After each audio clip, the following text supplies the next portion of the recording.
I'm a little rusty on it. I'll hum it for you.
Okay, so today the audio is not scuffed, hopefully. How is everyone doing?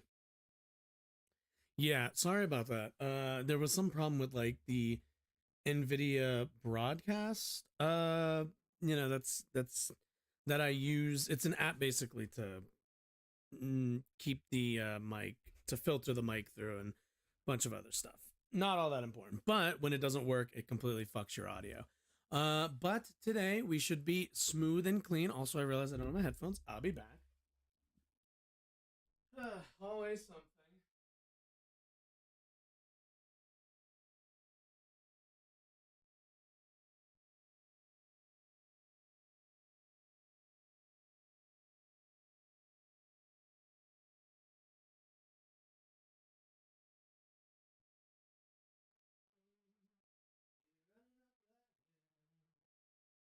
No problem. But anyway, what was I saying? Yeah. Either way, it's another day. I don't really need to put these on at the exact moment once we start watching stuff. Let's do the intro really quickly. Sorry, this chair always got to get comfy. Good morning, good afternoon, good evening, whenever you might be watching this. My name is Josh, and welcome to my channel. On here, we talk news, we talk politics, we talk current events. Yeah, it is a bit of a what's the temperature right now? It's like 50.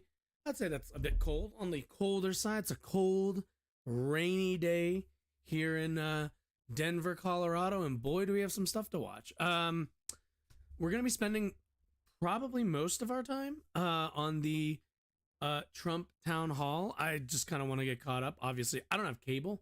I am one of those cord cutters that news stations hate. But yeah, so we'll take a look at that, and then there are some reaction from voters that I guess CNN also got in like a separate segment. So I want to take a look at those, and then shift over to I'm sure you're aware of Breaking Points, but I want to take a look at their very fawning coverage, it seems, based on the title of their video, of Trump's Ukraine take. So yeah, that's not shocking, but a bit troubling, I think. And then I figure we'll kind of finish up with Ben Shapiro, and then I have a local for me, a story coming out of Virginia that sounded interesting. So that one's for the hometown kids. But either way, let's get right into it. Oh, I realized I didn't check the gun violence. Oh, okay. Let's see. What was today's the 11th, so we're looking for the 10th. Oh boy. Okay, we're gonna skip it mainly because we're already on the road. We're not going back for snacks. All right, let's go. Start from the beginning, please. There we go. All right, cool. Okay. Australian broadcast service. That's nice. Cool. Hopefully, as long as they kind of cut stuff a little bit more than everybody else had a whole bunch of commentary. This one just like cut a bunch of stuff. So let's see. Let's intro the segment really quick. Let's intro the segment. Okay. Donald Trump, recently found liable for his sexual assault and I actually believe it was like battery and defamation of E. Jean Carroll, was hosted on CNN. Yes, the liberal CNN, for a town hall meeting just days after the verdict. I actually think it wasn't it later on, like later in the actual day. It was either later in the day or the next day. But CNN hosted a town hall with former President Donald Trump, and let the audience ask him some questions. And I hear it was quite a show. So let's go take a look, shall we? If I'm president, I will have that war settled in one day, 24 hours. How would you settle that war in one day? Because I'll meet with Putin, I'll meet with Zelensky. They both have weaknesses and they both have strengths. And within 24 hours, that war will be settled. It'll be over. It'll be absolutely over. Do you want Ukraine to win this war? I don't think in terms of winning and losing. I think in terms of getting it settled so we stop killing all these people and breaking down this country. Wait, but who's the people getting killed? The deaths are on the Ukrainian side and then on the military side of Russia. So, if anything, a stop to the conflict would be a reversal of the war effort by Russia. Like, I can't wait to see how Breaking Point Will you spins pardon this the January 6 rioters who were convicted of federal offenses? I am inclined to pardon many of them. I can't say for every single one because a couple of them probably they got out of control. But, you know, when you look at Antifa, what they've done to Portland, and if you look at Antifa. Okay. So the question of they've been convicted, they've been found guilty of, like, you know, of federal crimes. And the real question is, okay, are you just going to let off people who support you and commit federal crimes? His answer is yeah. He can dither around the edges and be like, well, maybe, you know, maybe not all of them, maybe some of them went too far. But if we're drawing the line on what Trump thinks is too far, then it means he's going to say the line is like way past where any of them were. This is pretty much the, you know, if you vote for me, I am going to pardon and get all of the people who planned, caused, perpetrated January 6th. I'm going to let them out of jail because I'm a lunatic. Yeah, that seems fair. That seems fair. Look at what they've done to Minneapolis and so many other places. Look at what they did to Seattle and BLM. Many people were killed. Boom. These people, I'm not trying to justify anything. What I don't get is people say like, oh, Antifa does this, Antifa does that. People who are Antifa members are like, if they get arrested, they're going to be arrested and put through the same processes everybody else will. The thing is, though, is most of the time Antifa ends up brawling with a bunch of, right-wing rioters, and it usually just ends up into a schmoz. Also, again, we've kind of said it before, Antifa isn't a organization. It's a, I don't want to say it's a mindset, but it's a general alignment of values. But an organization, it isn't. It's not a, it's not like the 3%ers. It's not like, what is it? Oh, a cool skeleton. Thank you. There, you know, Antifa's not a, goddamn, I'm already forgetting the names of all those fucking groups we looked at. Well, that's when the audio was really scuffed. But yeah, they're not 3%ers. They're not Oath Keepers. They're not the Proud Boys. That's the one I'm thinking of. They're not the Boogaloo Boys. They're not hardcore organizations. They're a group of individuals who do come together pretty autonomously, which makes it really hard to but you have two go after the standards group. of justice in And this that's country. kind of why and what they've done, and it's I love always that been question, because what they've done to so many people non-organized is in that manner. Nothing. And then what they've done to these people, they've 69 persecuted twice. these people.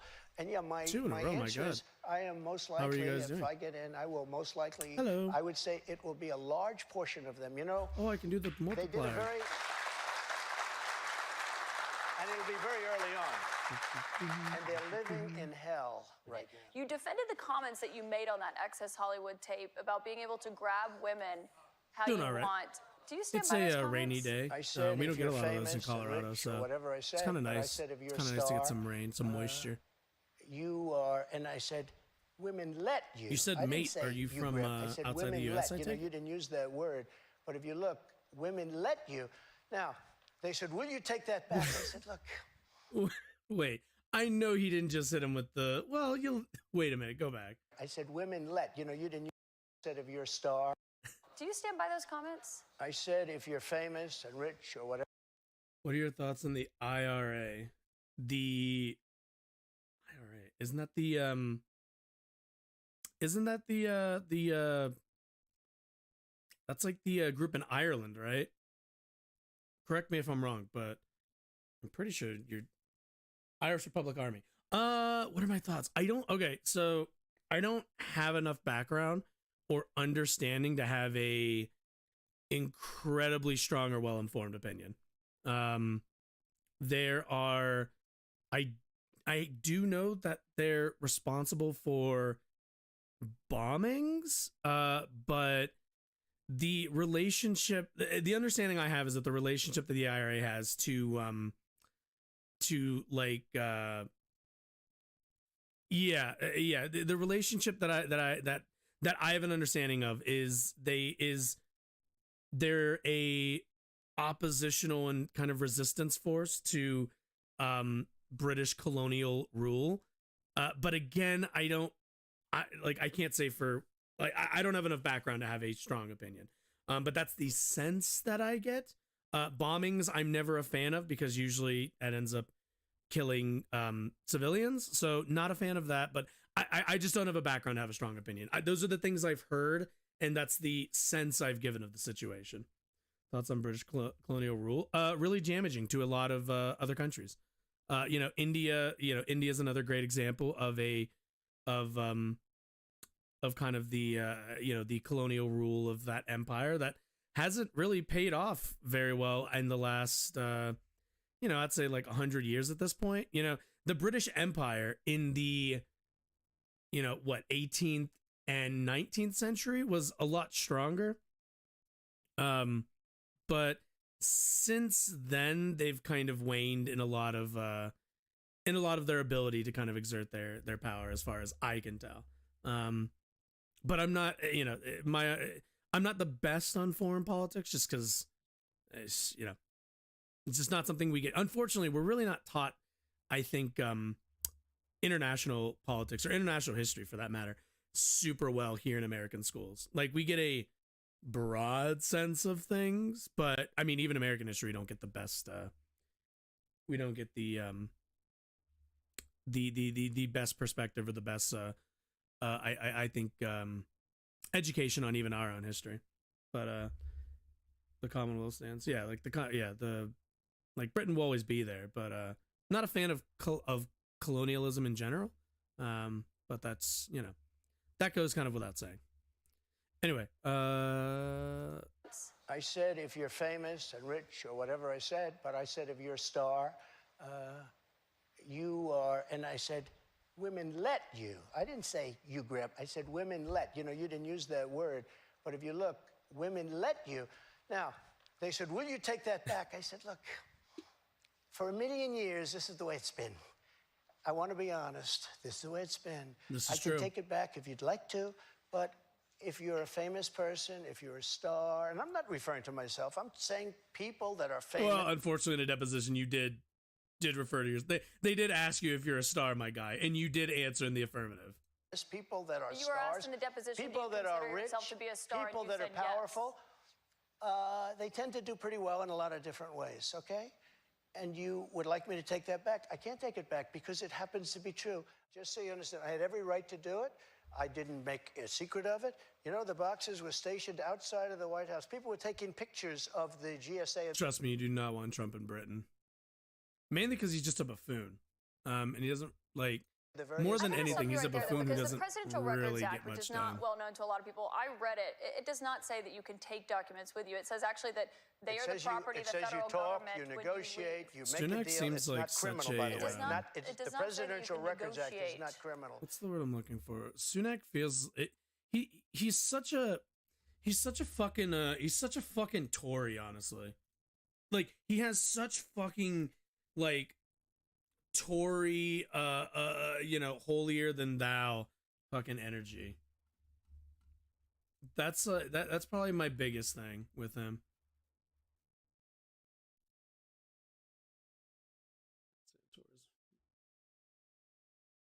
Oh, Thatcher. I can't say I'm a fan of Thatcher, but I'm also left wing, so. Thatcher and Reagan are consistently cited as two of the leaders of neoliberalism and pushing of it, so I can't say I'm a big fan. Although I would suspect that she's probably a better like leader of a country than somebody like certainly Trump and certainly Sunak, in my opinion. Let's see. Okay, let's take a look and see if we can find some clips on Twitter, because I like that obviously wasn't all of it, but I do want to see what the fuck is this. The question that investigators I was negotiating with NARA. Do you know what NARA is? the National Archives. Extremely But you don't left negotiate group with of them. people. Extremely Documents left. investigation. And I was negotiating with They're them. not All of a left, they're sudden, they bipartisan. raided my house. They didn't raid the house of Joe Biden. They didn't raid Obama. But Joe Biden didn't ignore. Dude, the thing about Trump, major 2016 vibes. So far, that is kind of what I'm getting. But also, this is the thing: is what's it called? In terms of Trump, this is what I'll say in I guess as a compliment to Trump, and this is about the most you're gonna get out of me for compliments of Donald Trump. The man knows how to cut a promo. The guy is a WWE Hall of Famer for a reason. And for that reason alone, he consistently is able to pull average people, I think, to his side and to kind of his side. I don't know why I thought there was any other way to say that. But it's just because he talks, he acts, and he knows how to, like a regular person, and he knows how to be entertaining and be like funny and absurdist to a degree. But yeah, but while also actively targeting people. Like every time I see Trump, every time I see him on this or any of these other places, what is he always doing when he goes after DeSantis? It's fucking promos. It's my man is fucking shooting on people all the fucking time. You know, he's always shooting on DeSantis. He's always fucking cutting a promo on people. And that kind of way of communicating is very effective. You know, so, you know, I got to give him his credit.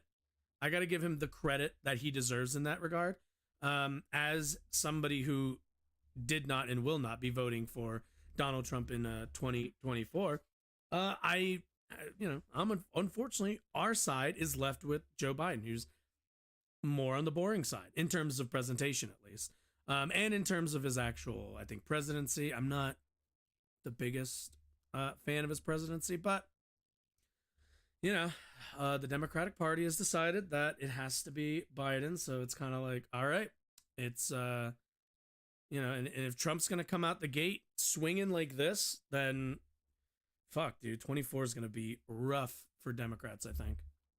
Or a subpoena to get those documents back like Joe you Biden did. And so took that's the question. $1,850. But that's the question that investigators have, I think, is why you held on to those documents when you knew the federal government was seeking them and then had given you a subpoena to return them. Are you ready? Are you ready? Can I talk? Yeah, what's You the mind? answer? Do you mind? Yeah, like, I would like fuck, for you to answer dude. the question. Okay, it's very simple to answer. That's why I asked it. Who is this lady? Also, this is unrelated, but I really like this suit. This is a fucking fit right here. It's very simple to, you're a nasty person, I'll tell you. Fucking cutting promos, man, I swear. CNN viewer. Yep.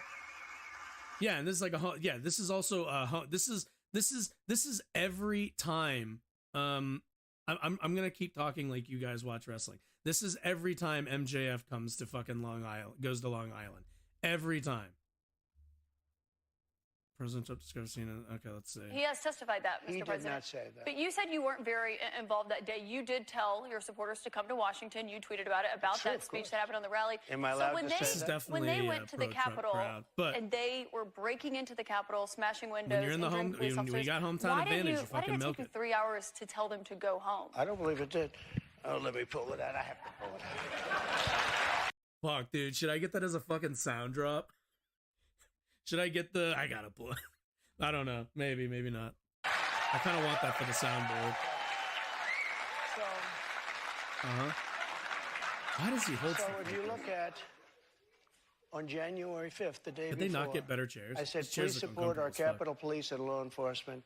They are truly on the side of our country. Stay peaceful.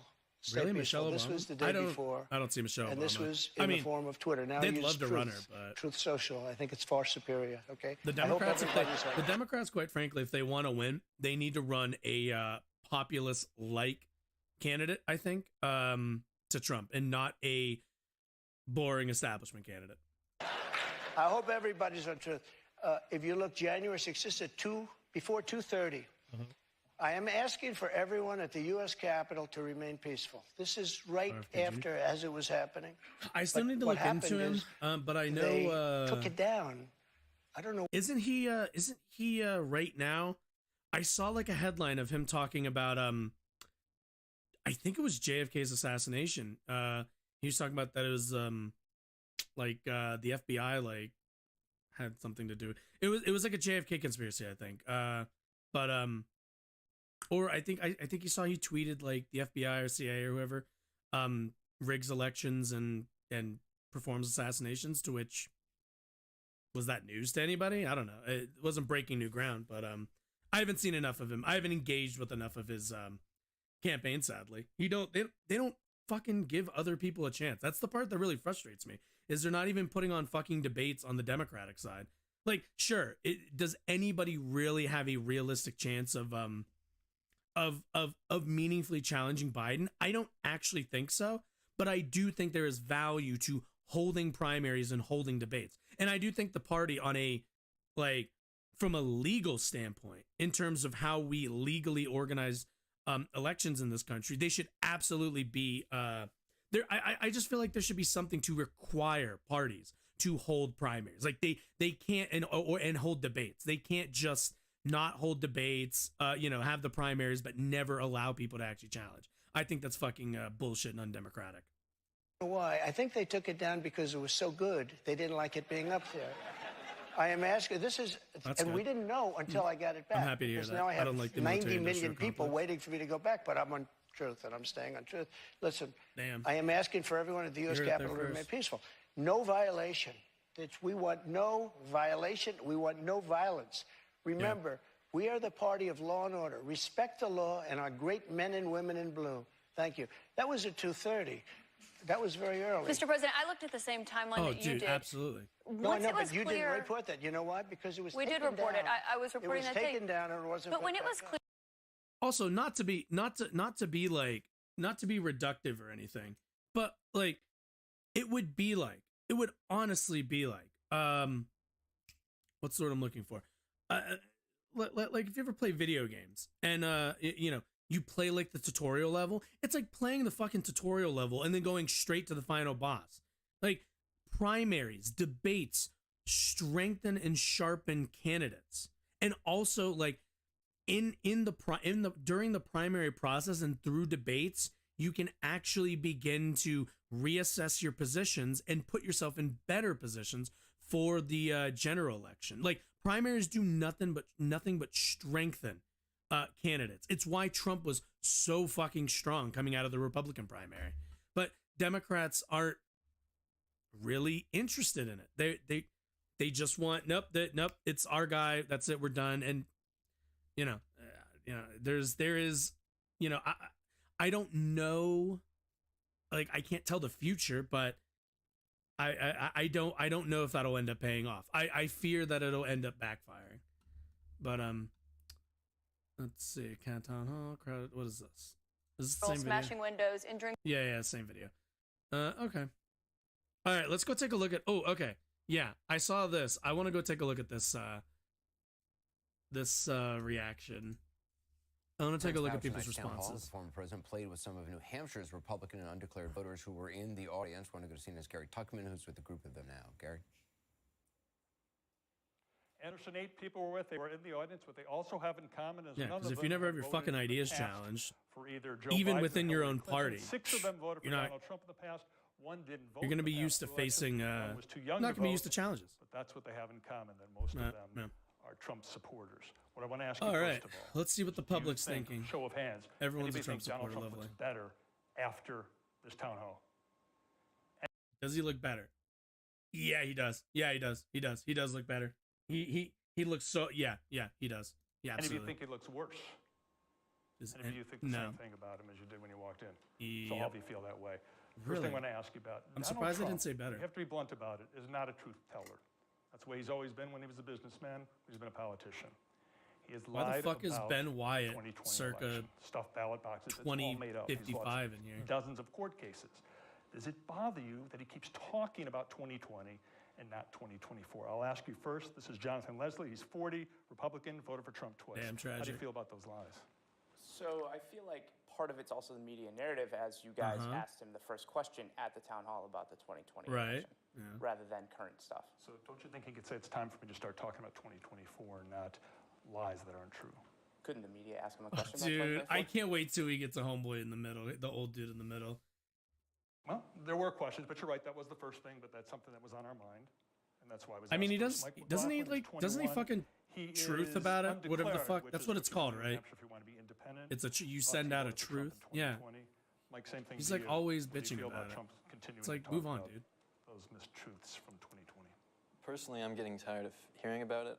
I'm very much more so interested in the problems that we face now, and I would prefer thanks, to hear Katsu. him discuss Cube, the sorry. present issues more so than going to the past. 65-year-old Uh-huh, Stephen but I Farnsworth, give you a Republican, follow. voted for Trump I don't twice. think Your we agree opinion on much, that, but Paul? you seem I very think that he's yeah, you do the same. committed to And I it. appreciate the support. That's what he feels. That's what he thinks. Well, do you And think he he's not thinks gonna- that, or do you think No, he I- just keeps saying it Okay, this dude's front teeth are really willing distracting. for people like you to believe No, it? I think he actually thinks it. You do? No, he may. Even though he keeps losing in the courts over and over again. He does say what's on his mind. Okay. Do you think so? Yeah, and that's important to people. Yeah. That it was a rigged election? I'll abstain. You'll abstain? Okay. All right, the next person. That's a yeah. That's a yes. Okay. 64-year-old, and you don't mind me saying your age, Cindy Oning, do you? Not at all. Okay. You said the we're other joking guy's his about age. that. What is this? What is Yeah, this she's a fucking Republican. She didn't vote misinterest in the past bullshit? 2 presidential elections. How come you didn't vote, A, and B, what do you feel about the continuation of these lies about 2020? You know, I don't know what's a lie anymore, but I think there needs That's to be a depressing. new narrative. And what's the new Okay, narrative? okay. I wanna actually speak on that. This lady's like, I don't know what's a lie anymore. And one might say, oh, well, she's like a Trump supporter. He constantly puts out a lot of false information, yada, yada, yada, right? But no, let's actually engage with that response for a moment. She doesn't know what's a lie anymore. And the reason for that is because broadcast networks like Fox News, like CNN, like MSNBC, quite frankly, are corrupt. They are funded by the companies that advertise on their stations, and for that reason, and also run off of what's called access journalism in like the business, which is essentially just you kind of make your news, you make your content through your access to politicians and your access to their teams and everybody else. So when she says, "Oh, I don't know what's a lie or what's truth anymore," that is, yeah, kind of, because she follows and keeps up with Donald Trump, who is let's be honest here, a amalgamation of someone who just watches a lot of network news and a lot of news that, quite frankly, is always trying to steer you in some direction and at some product. It's no wonder that we spoke very briefly earlier, and you guys brought it up with the RFK and everything. They're not hosting debates. The Democratic Party is not hosting debates. Now, why the fuck is CNN, is MSNBC, as the ostensibly left and center, which they're not, networks, not constantly bothering them about that? Why is that not a news story? That should be the largest news story of this cycle.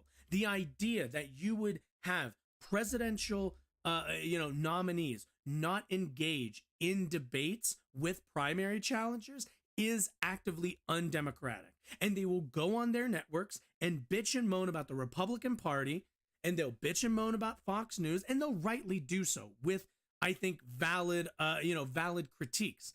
But then, when the Democratic Party does it, when they say no primaries, no debate, no nothing, you all are going to take Joe Biden or fuck off, they don't have one shred of criticism for him because they're inconsistent. They're as inconsistent as Fox News. They're as inconsistent as One America, as any of the rest of these corps.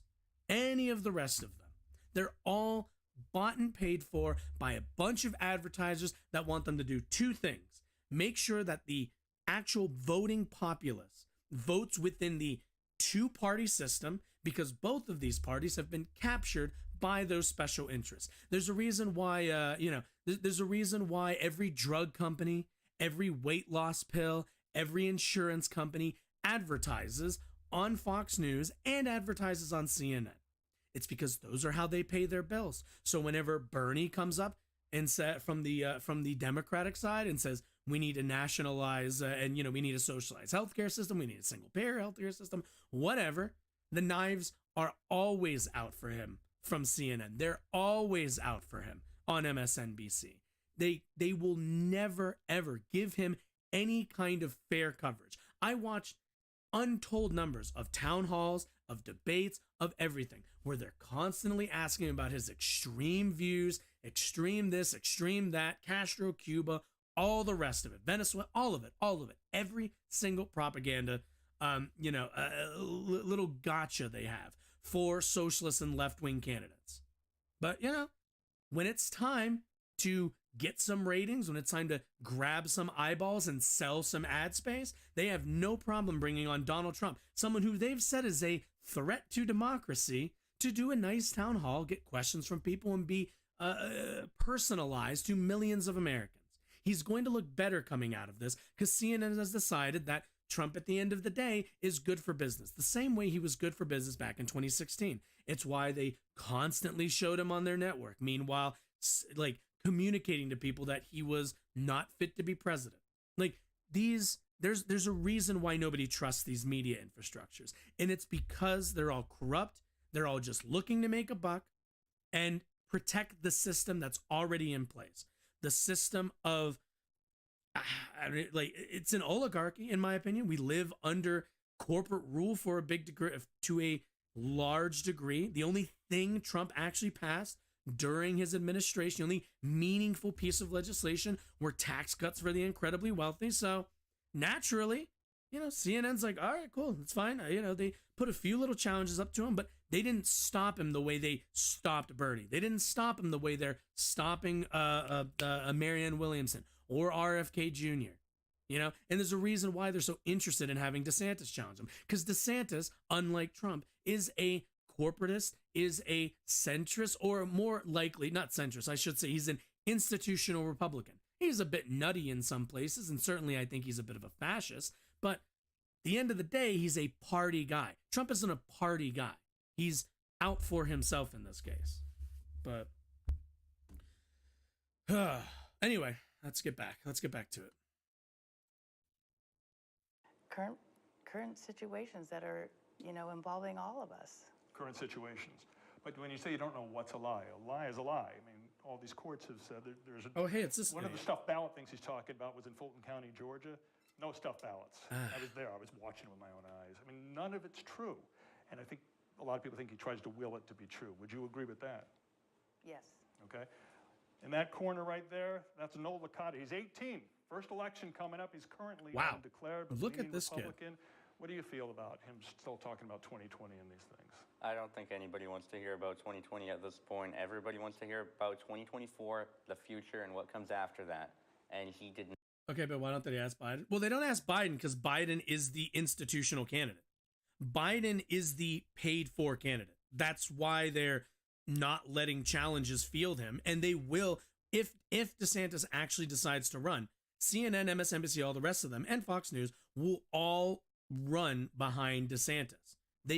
Because both DeSantis and Biden, for whatever their flaws are, and I dislike both guys, and they are different. The one thing they have in common is that they are establishment candidates. They are party candidates.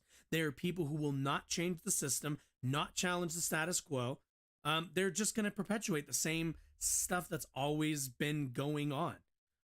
The same way not really much changed between from Trump to Biden's administration. Not much would change between a Biden and DeSantis administration.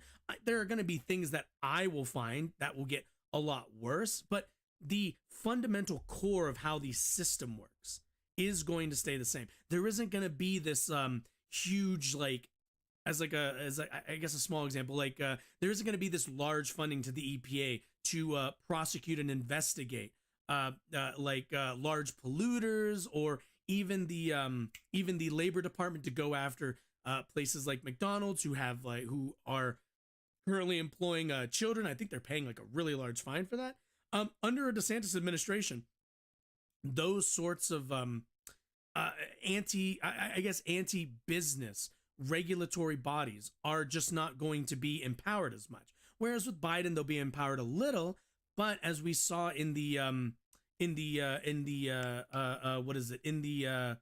railway strike, back in the holiday season, when push comes to shove, Biden will break for the corpos. That's unfortunately what he has a history of doing. And he also comes from the state of Delaware, one of the most corrupt states in terms of campaign finance goes. So there's also that. Not talk enough about that tonight. Alyssa Malloy. Alyssa's 37. She's a registered Republican, voted for Trump twice. Your feeling about this? I think it's time to move on from the election, the 2020 election. Do his fibs offend you? I think he truly believes it. You do too?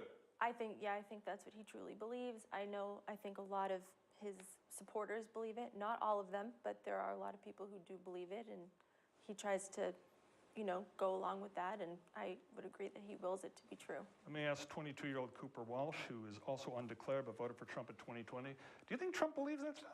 I definitely do think he believes it. I think he's very passionate about it, or else he probably wouldn't still be talking about it. But I think that it's time for him to move on. He needs Another to talk young about one, or what at he's least they going to look young. accomplish in 2024. And I also think the media.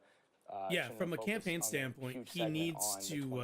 Issue. We already know what he thinks about it. I think he needs to be looking to the future. He needs to have a positive would it be helpful message going Karen into the Olsen, future. 56, she's undeclared, not registered. God damn, dude, just dropping everyone's fucking age in government out here. I'm ready to move on. It's 2024. I'm going to stop lying.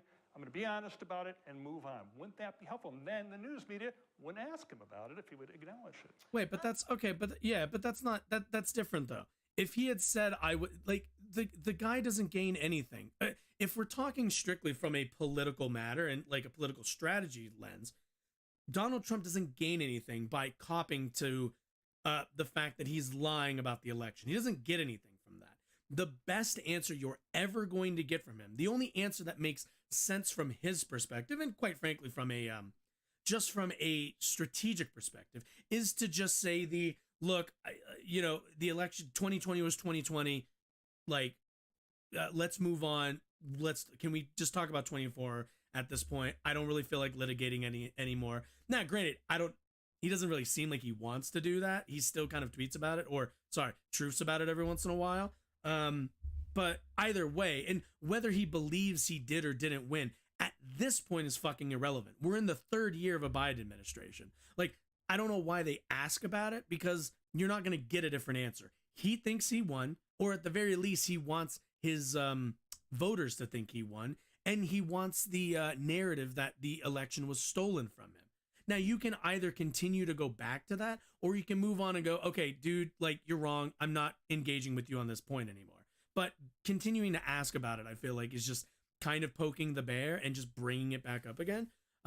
Whereas it's just let everybody move on. Like, he's never going to break on this issue. So I don't know what the point is of trying to push him on it. I'd like him to move on. I would like him to stop talking about it, but it is his opinion. Thank you. Yep. So you have to attach that caveat. Yeah, this is what I mean. Like, people are just like, let's move on, move on. Keeps it going. So no amount of I won the 2020 election is going to change the 24 result. Let me turn this up. Found Donald Trump liable for sexual abuse. Oh, this will be interesting. Continuing to mock Jean Carroll, this woman who was sexually abused, according to this jury. He also says that was rigged. This not only is a jury of his peers, he's a New Yorker. He may live in Mar-a-Lago right now, that mansion in Palm Beach, Florida. He was born and raised in Queens, New York, wanted to make it big with his father in Manhattan, did. He's a New Yorker. This was truly a jury of his peers. How does it make you feel that he's still making fun of this woman? I'm going to ask the women that question. It's uncomfortable. It's definitely uncomfortable. And I just don't know what to think anymore. How do you feel about that? It makes me uncomfortable. I haven't followed it too closely. So I Agreed. I don't feel like I have a strong opinion. And how do you feel? I mean, this was a jury. These jurors weren't told, you have to say this. This is our system in the United States of America. This is an amazing system. It's not a perfect system, but it is an amazing system, particularly compared to lots of other countries. They agreed on this. And here he is at this town hall today. I've never met her before, and you're just making fun of her. How did that make you feel as a woman? I didn't really care. Why didn't you care? I don't know enough about the case. Yeah, full women of shit. can be victims of abuse. Women can also make up stories. I mean, we see it all the time. So I don't know. We see all it of all these the time, situations where right, people are coming out 20, 30 years later, I don't listen to it. One more question for you, Mike Yeah, Pence. okay. So he that's said regarding January 6th. Okay, these two are being honest, and I commend them for that, of being like, hey, look, it's a bit uncomfortable, and it's awkward. You know, if the real question will be if they look into it. The real question is, I think it's kind of obvious. The two first women that he asked of this to, obviously were like, I heard about the verdict. I have some understanding of the case. It makes me a bit uncomfortable. If I learn more, I might be swayed more against Trump, and I don't know if I want to learn more. Whereas the third lady was, that was just denial. That was like, no, I don't want to know more. I want to be ignorant of it so that I can continue to not care. But 2 out of 3. I'll take 2 out of 3. That's, I'm not gonna say better than I expected, but that is interesting. I was curious to see what the reaction would be to That this. he doesn't think Pence was in danger. He doesn't feel the need to apologize to him. Does that offend any of you? That he's not willing to tell Mike Pence, I'm sorry, you could have been hanged. Anyone offended by that? Sure. Oh, you are. And the final question. Any of you ready to say you're ready to What vote is for this Donald Trump in final 2024? I am. You are. Sure. One person. The rest of you not ready to say that yet. Thank you all for joining us. Jesus. Wow, that's telling. 1 out of, how many is this? 8 people? Interesting. That's super interesting. Do we have any polling after this? Probably not, right? 4th through 10th. Sure. God damn it. No, wait, what is this? Matt Palumbo's the man behind the... What the fuck is this? Oh, Biden approval. Okay. 44, 54. Okay. Disapproval about 10. Okay. That's not on Trump though. Okay. Well, we'll have to keep our eye out for some polling, because that is really interesting. I would not have guessed that 1 out of the 8 people sitting there would, based on their answers, would be as what's it called? Be as wishy-washy. Is there like anything? Can I get some like other reactions? Is there like something I want to see? Let's see. Liberals rage. I don't care. Senator isn't supporting Trump and GOP nomination. Let's see. U.S. should default. White House doesn't agree spending cuts. Ooh, interesting. As you know, the U.S. right now could be just 3 weeks away from defaulting on its debt. That could mean millions of jobs looks lost, like people not Sonya getting Deville. their Maybe it's Social just because Security she is the payments. suit. People believe it would put the U.S. economy God, I into a love the suit. recession. It's such a fucking power suit. On that topic, love I want to bring in Marta Cervella, a student here at St. Anselm. She is an undeclared voter who did not vote in 2020. Marta, what's your question? Hi, Mr. President. Hi, thank you. So my question is, what do you think about the United States' current debt situation, and how can we move forward? Such an important question. So we're at $33 trillion, a number that nobody ever thought possible. When we had our economy rocking and rolling just prior to COVID coming in, like literally, we were making a fortune. And oil, we were going to make so much money from oil, we were going to start paying off debt. But then with COVID coming in, we had to do other things. We had to keep this country alive because it was so serious. Keep in mind, Trump cut taxes, meaning that the actual money coming into the government was cut. The resource in which we pay down our debt was cut under his administration. Meanwhile, spending continued in its normal, if not at an increased rate.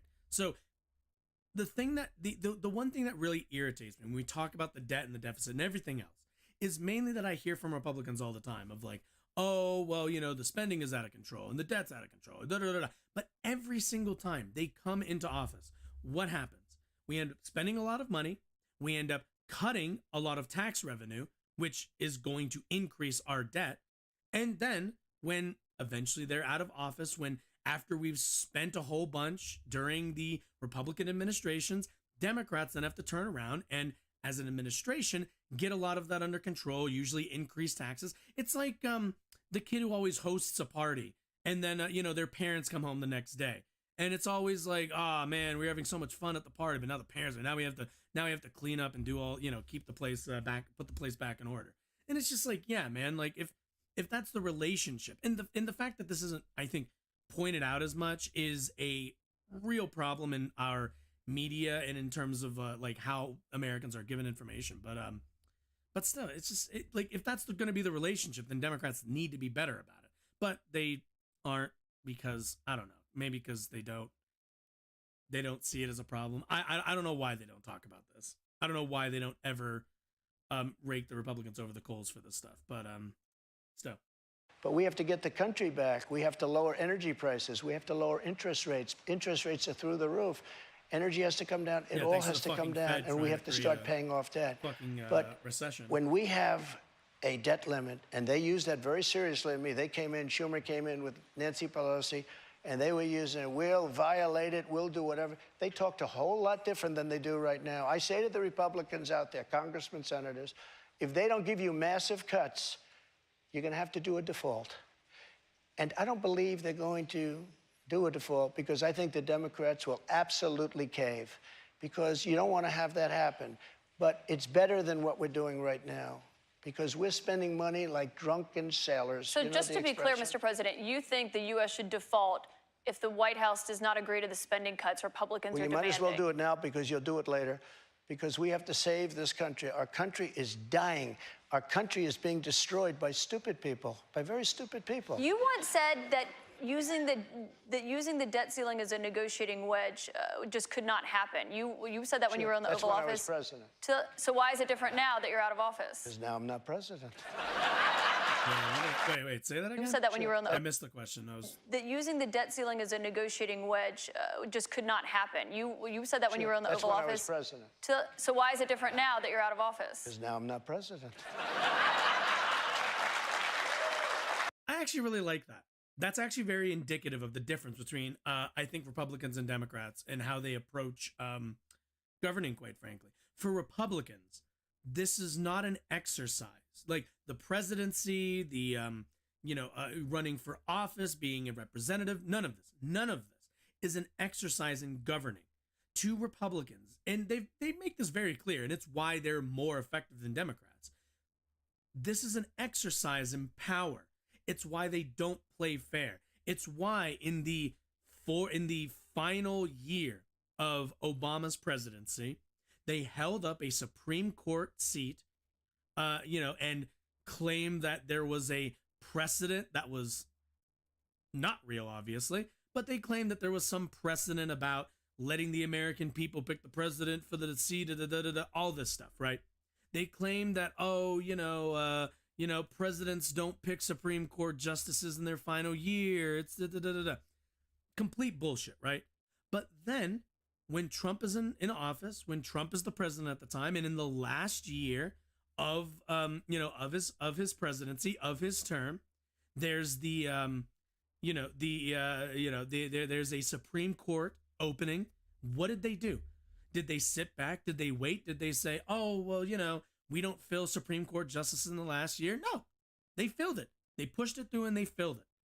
Because to Republicans, to the Republican Party, this is not an exercise in governing. It's an exercise in power, meaning they will do whatever gets them ahead over everything else. It's why they've been so focused on the courts, because they have an understanding that they will not win a popular vote, possibly ever again, but probably not for a while in the United States, meaning they need to protect the Electoral College, they need to protect the courts and make sure that they are ceding the courts to their leanings. because the courts aren't elected the same way that that senators or House of Representative members are. Those are appointed by party officials, meaning if they're able to capture the way that they've done with the Supreme Court and the way that they've done to a lot of federal courts, using the processes that we have in place, they can gain undue and unfair balance, an unfair advantage to their side using this undemocratic system that we have. You know, they are playing within the rules, but they are playing in a strategic manner that nobody, I think, would fairly recognize as in parity on a democratic level with the rest of the structures that we have. But yeah, and this is exactly what he means. When the debt limit is a thing that we have to talk about every year, every 2 years, whenever they kick it down the can, Trump says we're not even going to have a conversation about it. We're not even going to bother with it. We're not even going to use that as leverage when he's not in power because it would hurt him. But, when it's a Democratic president, it's like, oh yeah, you hold the entire country hostage. You hold the entire economy hostage to get what you want. Because let's be honest here, the worst thing that happens, the economy tanks, is regular people lose their jobs. Regular people lose power. A lot of other, a lot of the top 1%, a lot of the much more rich class, the much more bourgeois class in this country they'll be fine. They'll be fine. They will certainly be hurt, but they're going to go from top position to still in the top position of our society. But granted, I still don't even think that's going to happen. This to me is one of those scenarios where I said earlier, both parties are captured by corporate interests, meaning they're going to put this show on and eventually they will do whatever their donors want them to do, and which is not crash the economy. The business needs the economy to stay running functionally.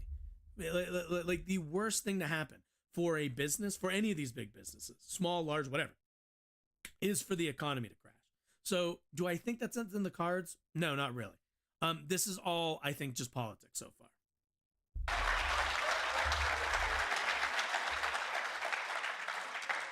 The U.S. defaulting would be massively consequential for everyone in this room, for all Americans. You don't know.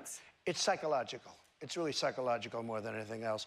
And it could be very bad. It could be maybe nothing. Maybe you have a bad week or a bad day. But look, you have to cut your costs. We're spending $7 trillion on, much of it on nonsense. $7 trillion on nonsense. We've got another question from a voter tonight. Get all of that money that was wasted, and frankly, the Senate should have never approved it. Get all that money that was wasted, and if they don't get rid of that, you'll have to default. Okay? Mr. President, we've got another voter here tonight. And by the way, you're going to default eventually anyway, but it's going to be much messier. I don't think you'll have to default. I think if the Republicans hold strong and they say let's say we want $5 trillion off, I really think the Democrats have no choice but to do it. And if I win, they're going to be doing the same thing to me in 2 years. I guarantee you that. Okay, so also that. Let's think about this for a minute. So the way in which our spending and our tax revenue works is like almost anything else. Tax revenue is what we collect from everybody's paychecks, every sale that's made, all of those things, right? And then there's the other end of it, which is what we're putting out in terms of tax dollars, what we spend that money on, right? Now, the real question that always needs to get asked is, what exactly are our priorities, right? Are our priorities keeping people alive and healthy? Well, one might say we have a Medicare system that takes up a very large percentage of our national spending, which keeps our elderly, alive and healthy for the most part. Would we say that that is a worthwhile and meaningful expenditure? I think so. Would we say, increasing the national military budget, is that something that, which is another big factor, is that something that's worthwhile, something that we are benefiting from? That I'm a little less skeptical on, or a little more skeptical on, I should say. In terms of our military capabilities. We have the largest military in the world. We spend more than the next, I believe it was 10 countries last time I looked, more money on our military than the next 10 countries below us, which tells me that we're spending a lot of money on the military, for which we don't have any active wars, for which we don't have any active conflict zones. Obviously, Ukraine's one thing, but we are selling arms, we're not, and supplying them, but we're not actively on the ground for that one. So where's all this money going? What are we buying rockets from Boeing for? What are we buying arms from gun manufacturers for? What are we doing any of this for? To which the answer becomes kind of for nothing. We buy all of these arms, we increase the military budget every single year, more than what even the Pentagon says they need for recently, from what I understand, the last couple of years. And the reason for that is because it does anything for us. Is your life better because our military got an extra couple $1 billion? I don't really think so. But would your life be better, I wonder, if maybe we expanded that healthcare that we offer our elderly to everybody? Is that something? Is that a priority of ours as a nation? At the end of the day, our spending is a reflection of our values and of our priorities. Meaning, what we spend on and then how we get that money and who we source it from is always going to kind of be a conversation, but is always going to be reflective of our values. So for me personally, I think we should be funding more public programs that we take money from collecting taxes and revert it back into spending on our citizens. It's your dollars. You should be benefiting from them. Not Boeing, not Lockheed Martin, not Raytheon, not any of these. I think all of these rocket manufacturers, all of these tank manufacturers, all of these R&D, all of them can do perfectly fine without getting as much support as they get from military contracts from the US government. I would rather see that money be spent on you and me, on your parents, on your kids, on your brothers, your sisters, regular people. The only people who benefit from a large military budget are the people who make the weapons. And unless we're in a war, what are we even developing any of this stuff for? Not even going into where we source our tax dollars from, which could always be rejiggered to capture more, or I should say, more wealthy Americans, or more accurately, what in my mind, the way I think about it is less insecure Americans. At the end of the day, 10% out of my paycheck is a lot. That dents a lot of my ability to continue to pay my bills. 10% out of, somebody who makes $10 million a year. The difference between them making 10 million or taking home 10 million and 9 million is it really all that? Is that really a lifestyle change? No, it's not. And it's why stuff like people say flat taxes, why I think those are ridiculous. Because 10 million, 10% of $10 million and 10% of my, I probably make like 35,000 maybe working. I'm not 100% sure. Are to put both me and that person in very different scenarios in terms of like how we continue to pay our bills and not go homeless. 10% of my of what I make being taxed would put me closer to the edge of poverty than it will anybody getting taxed a 10% at the $1 million bracket. But and I'm not using like real numbers, obviously. I'm just using 10 because it's a flat round number. Okay, so now that we've looked at Trump and we've talked at length about the whole nonsense, let's do we want to do the breaking points or do we want to do the local story? I kind of want to do the local story a bit. Let's do the local story. I don't even know if maybe we'll save breaking points for next week because I do want to do the Riley Gaines Shapiro video. I do want to do that. So maybe we'll do breaking points next week. Let's let it cook for a little bit longer. Let it marinate, I guess. Okay, so every once in a while I mention that I live in the sunny but today rainy state of Colorado. That is not where I'm from. I'm not originally from Colorado. I am originally from Virginia. I am a Northern Virginia native, and I saw this interesting story from NPR, and I was like, "Ooh, I used to live in that state. Hometown story. I'm interested. Let's get it." So you're all gonna hear it too now. Virginia hid execution files from the public. Here's what they don't want you to see. Interesting. All right. So okay. Death penalty. Yay or nay? Nay. I don't really think us. I don't know if I'm comfortable with the idea as a society of us, I suppose, devaluing or disincentivizing the killing of other people in our society broadly. And I don't know that having a death penalty aligns with that value, I suppose. The death penalty, in so much as it is used, is sometimes cruel, sometimes unusual. Sometimes there are problems when it comes to the actual process of killing somebody in these, in these, what am I thinking?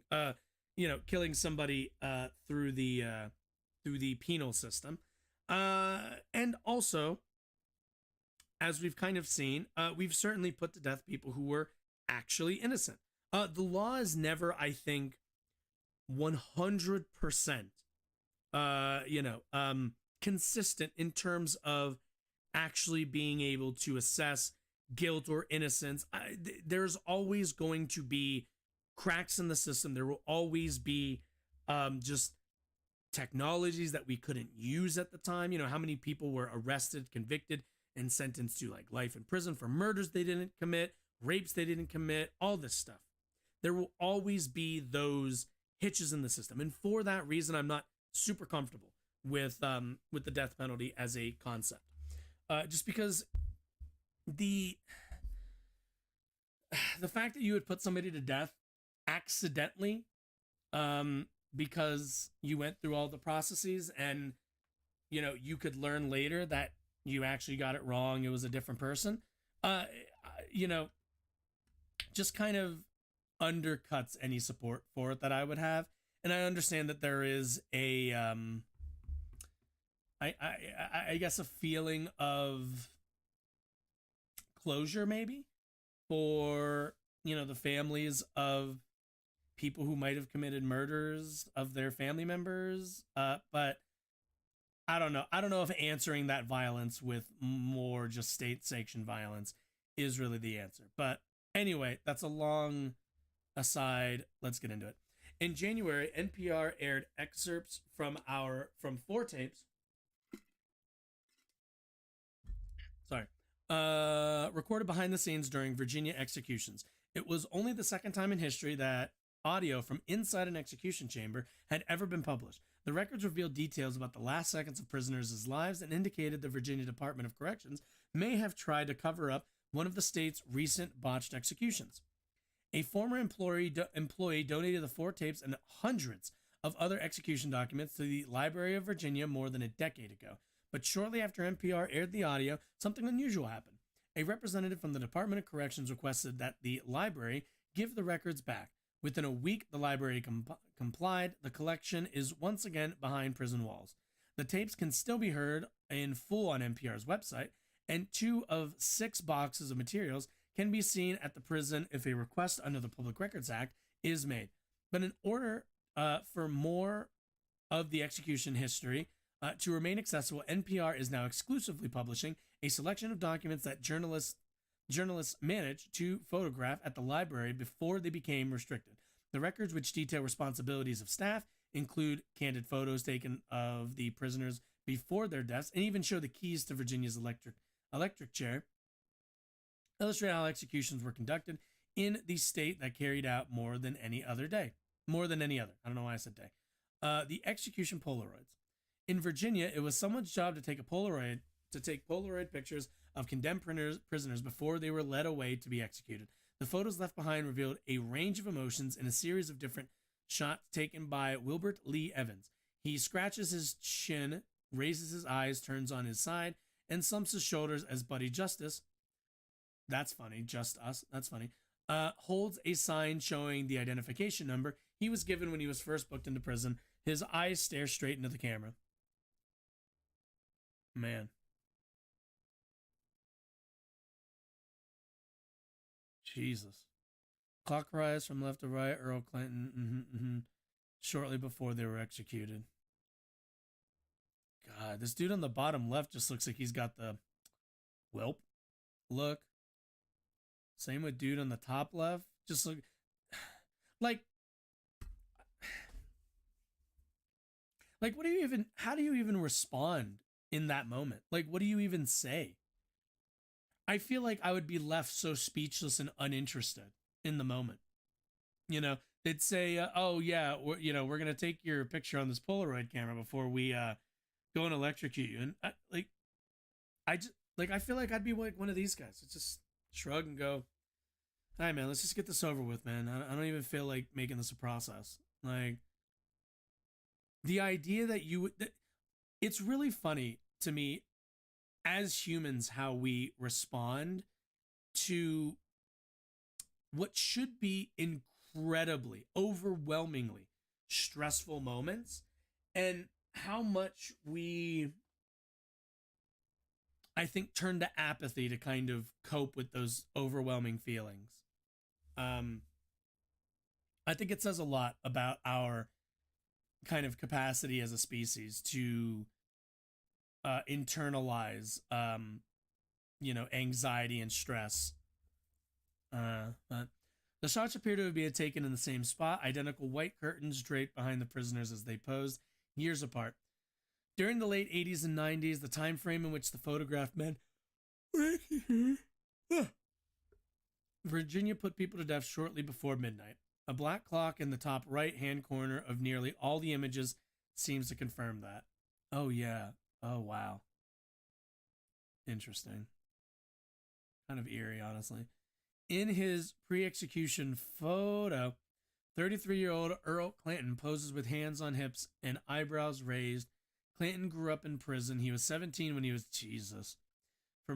convicted for murdering a neighbor. How he spent most of his time behind bars is unknown, but the files published by NPR detail the last few months of his life before his execution on April 14th, 1988. Yeah. And, there are going to be people who say, oh, you killed your neighbor, good riddance or whatever. But I don't know, man. At 17, I don't really think you ever got a chance. And this is my issue with the criminal justice system that we have and the prison system that we have. It is more profitable for a lot of these private prisons and even state prisons, to a degree, I guess, to continue to lock up these people and continue to grow that population. There's an incentive structure in place to locking people away. And we don't have a system in this country of rehabilitation. We put people in prison for a number of years and surround them with other people in dire situations, because being in prison is not easy, and it certainly isn't, it's not this it's not a fucking summer camp. You go to prison, you're stuck inside, isolated from the rest of the world with a bunch of other people who are maladjusted to society, unfortunately. And because of those unadjustments, we put all of it's. You ever play GTA Online? How annoying is it to be stuck in a lobby in GTA Online with all of the griefers, all of the trolls, all of the dipshits who just pay for shark cards, so they can buy the fucking the fucking flying bike with the rockets and harass people constantly. Now, what we do and what Rockstar does as a way to disincentivize people from that kind of attitude is to basically quarter them off into their own lobbies. They will pair people who do that kind of disruptive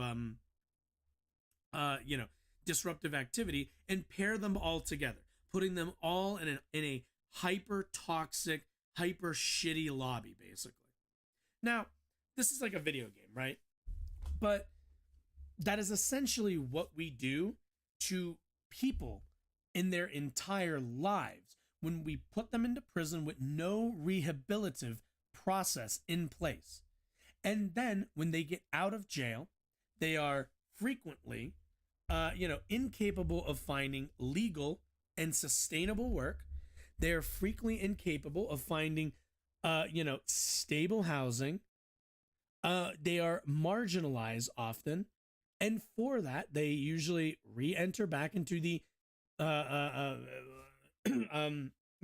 crime communities, gangs and, drug dealing and such like that. And they're frequently surrounded by the same people who they were locked up with. And we wonder why we have such a high recidivism rate, because we're not rehabilitating these people. We're not changing or, reprogramming them to enter back into society. We put them back into society to struggle even worse than they struggled before they went into prison, and expect them to come out in a more in somehow a better minded manner. And it's absurd to think that would happen. It's absurd to think that you go from being in prison surrounded by other convicts, come out, you can hardly get a job, you have to if you joined a gang while in prison, you have to kind of keep those connections. The only people these folks know to socialize with are felons for the last couple of years usually. So they keep running in those circles. They keep running in those communities. They never really break out of those. And like I said, it's why we have a high recidivism rate. It's why our form of imprisoning people is just not effective. Certainly there are going to be people who will never adjust to proper polite society. But do I think that's even close to the majority? Not even. I would have to have that demonstrated to me. That for the circumstances that people face when they get out of prison, becomes the reason why they are going back into prison. The path to execution, memorialized by memos. Before Earl Clanton was put to death on Virginia's electric chair, the documents indicate his sisters, his mother's, attorneys, and reporters from Spain came to visit. In between meetings, Clanton tallied up the belongings in his cell. He counted one blue Wrangler jean jacket, a pack of cigarettes, and a chess set among them. The prisoner would later bequeath those possessions to one of his lawyers who was defending him for no charge. It's unclear whether that lawyer was there to watch him die, but police surrounded him when he walked into the death chamber. The file reveals. Behind the scenes, prison staff were also working. A small handwritten note indicates that a device, likely the electric chair, was turned on by one worker at 11:01 p.m. for over a minute, shortly after Clanton was dead. The chief physician at the Department of Corrections signed his name in a logbook to certify that Clanton had expired at 11:07 p.m., quote, by reason of execution. The state of Virginia doesn't seem to have rushed to deal with his body. An envelope containing Clanton's autopsy report is dated 21 days after he was executed. It appears that only after those 3 weeks was his family able to take Clanton home. His death certificate shows his body was buried in the Clanton Family Cemetery in Carson, Virginia, a town 40 miles away from the state penitentiary. The certificate also reveals something else. Clanton's cause of death was listed as a homicide. This was not unusual in the region. Execution workers told NPR that death certificates in other southern states also classified executions as homicides. That makes sense. Some of those workers said this caused them to feel like murderers too. Yeah, unfortunately, you kind of are. Let's see, felony. Okay, let's see. Oh, this is, oh, wow. That's a lot. Okay, we're not going to read all of this, but I want to read the first page at least.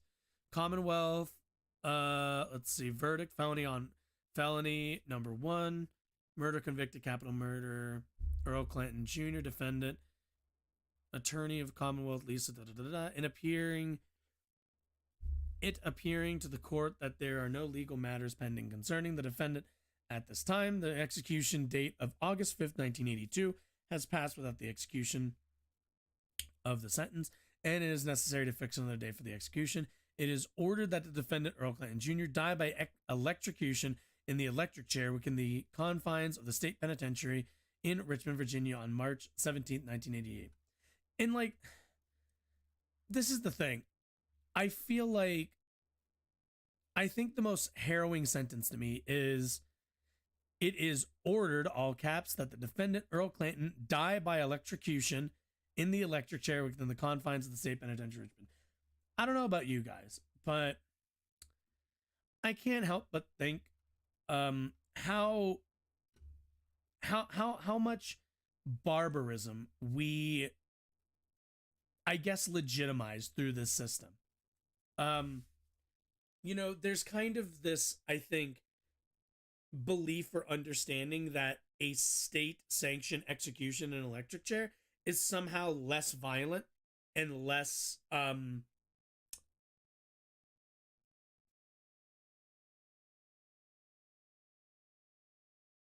just can't think of the word right now.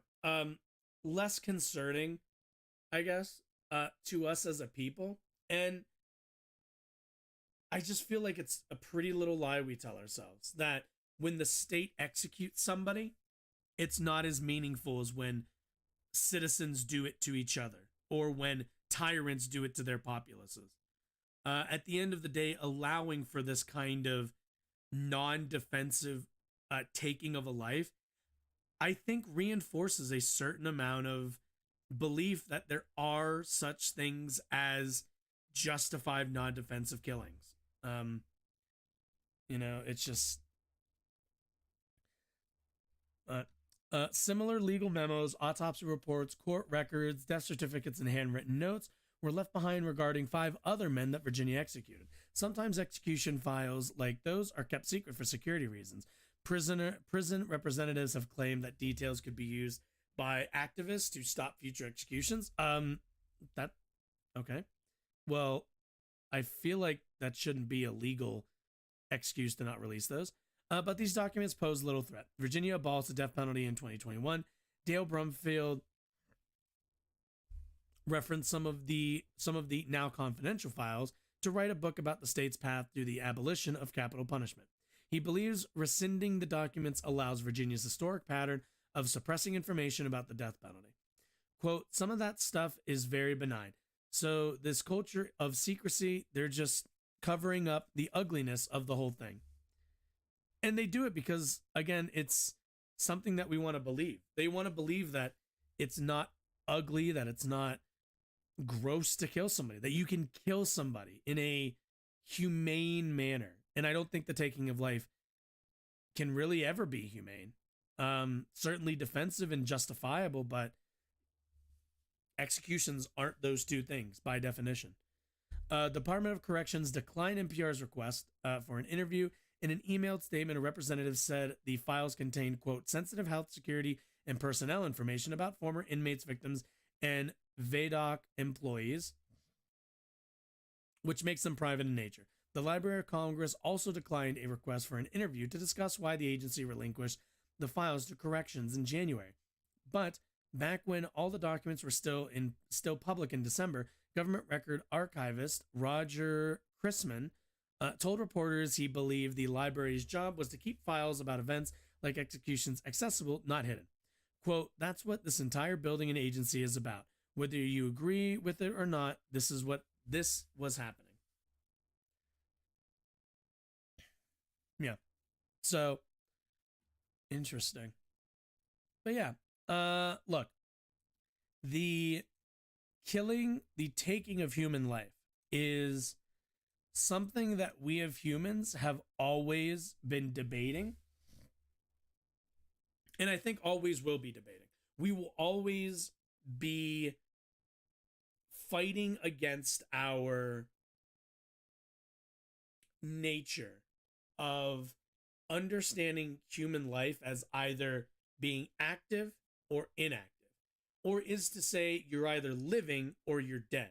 For thousands of years, for all of our species' time on this planet, the largest distinction that all of us have to each other is whether you're dead or whether you're alive. Race, color, ethnicity, all of these things are small, are social distinctions and separations of our species. But when it comes down to it, all of us humans, all of us are one of two things. We're either dead or we're alive. And the way in which how we, I think, talk and how we debate and how we come to a decision on the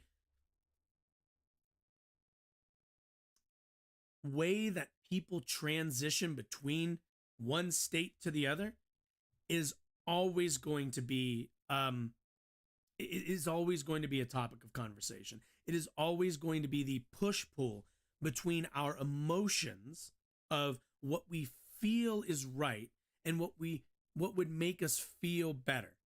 Many times you hear this from people where they think or they believe that they feel better, and maybe some of them do, when the person who murdered their family member or whatever passes on themselves. And there is something to be said about, I think, that written that like natural, and I think I say this very, very, I try not to say that any experience is universal, but I do think the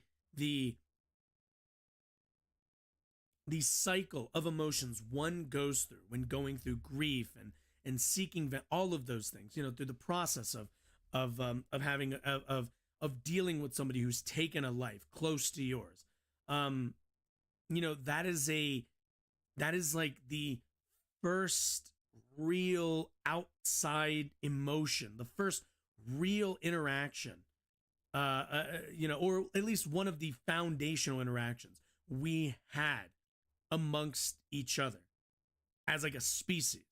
But I don't know. It's just, I'm not under the belief that it'll ever not, it will never be barbaric. No matter how much you dress it up, no matter how much you try to legitimize it, no matter how much you try to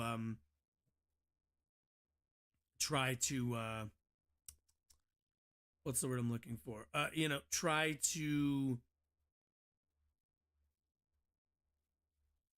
I think, technocratically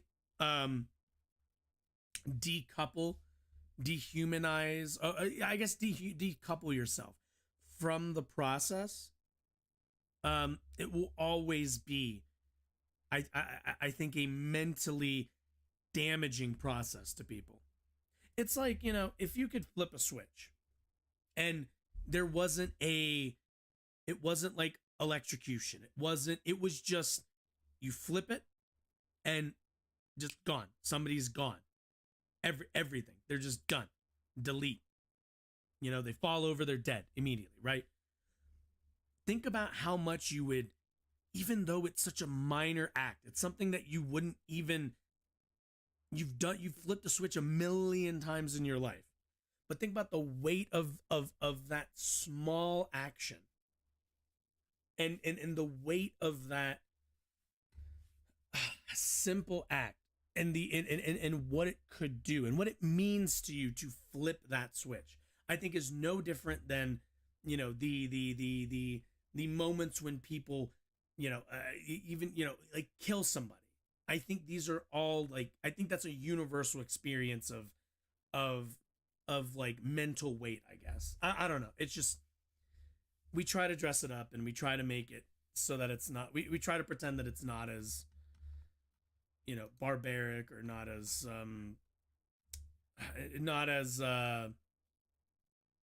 gruesome, I guess. But anyway, let's get on to the next topic. What is going on? Oh, okay.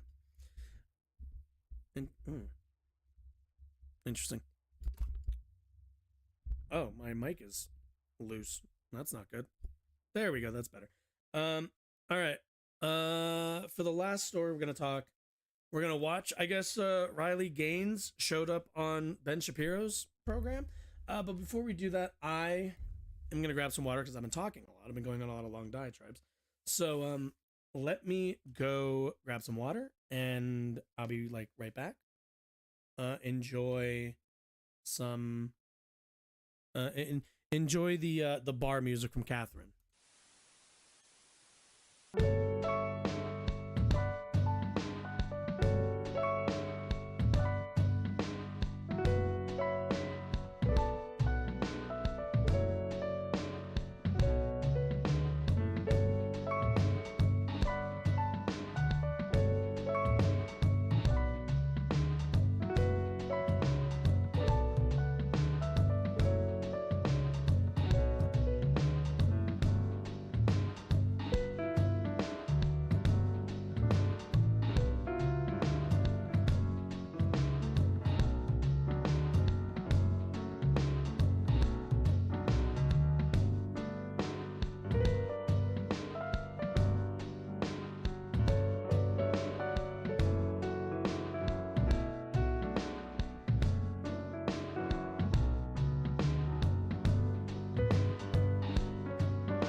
There we go. Okay. All right. From talking about, actually, wow, that was a really heavy topic, I think. Okay. So, how do we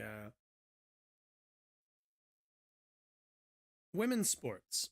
They are a big talking point on the right when it comes to the, I think, existence, the acceptance, and the accommodation that our society can provide for trans people. Many times you will see, when talking about trans folks and their rights, a lot of the times people want to bring up women's sports, weirdly not men's sports, but want to bring up sports and fairness and all the rest of these things, right? And at least from my perspective, I find it to be kind of a mute topic and a mute argument because they don't really have anything much to do, in my opinion, when it comes to women's or trans people's rights. At the end of the day, the question, I think, at the core of the entire issue, the same with almost every trans issue, is always two questions. Can we accommodate? Actually, I don't even think it's two. I think it's just one.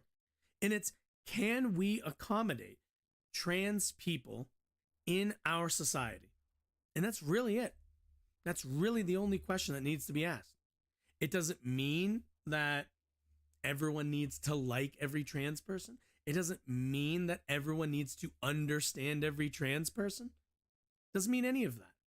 It simply means that us as a society and our legal structures, can we accommodate this community, this identity within our population, and afford them these same rights, these same the same opportunities, and more, and I think more specifically, these same experiences under our laws in our society. To which there will always be people who will see the acceptance, the accommodations of newer groups to them into their society as taking away from what they know, taking away from their place in society. I do think there's always going to be people who will feel insecure about their place based on the acceptance and accommodations for a new group. It's I don't want to be reductive, but it feels like, and I don't know this because I didn't have siblings growing up, but it always feels like, you know, you hear stories of kids who are maybe, they're maybe like 3 or 4, maybe 5, and their parents end up getting pregnant again, and there's another kid on the way, and there's a lot of anxiety about the older child's place in the family now that they're not the they're not the kid anymore. They're just half of the kids. They've gone from being the child to one of the children. That's kind of what this feels like a lot to me, is people who feel that same kind of insecurity. Riley Gaines going to be the example here today, but someone who kind of feels like, to them, they feel less special, I guess, in their own eyes to a degree. It just feels like insecurity. But either way, let's hear the interview. Let's also keep in mind, let's get ahead of this right now. Riley Gaines is going to say that she was denied a trophy or something. What happened, and that it's unfair that she had to compete against Leah Thomas, a trans female or a trans woman swimmer, and I don't know if they're gonna mention this. Maybe they will, but let me get out ahead of this and say Leah Thomas and Riley Gaines both of them placed 5th in the race in which they were competing in. And for that, they got, and let's keep in mind, that means there are 4 cisgender women who are better than Leah Thomas and better than Riley Gaines. And, whenever you go, whenever you compete in any of these things, they usually hand out trophies, medals, what have you, or whatever. An issue that Riley Gaines was having, from what I understand, was that Leah Thomas was given a trophy instead of Riley Gaines. Now, this is quite frankly that's what I'm looking for. This is a mischaracterization, or at the very least, it's making a mountain out of a molehill, because there's only one trophy that they can give to people for the 5th place position. Riley Gaines just didn't get it. And what's even funnier is I've heard that the reason why Leah Thomas got the trophy over her, to which Riley Gaines is going to be mailed her 5th place trophy, because both 5th place placing people are going to get trophies, but they only had one at the event.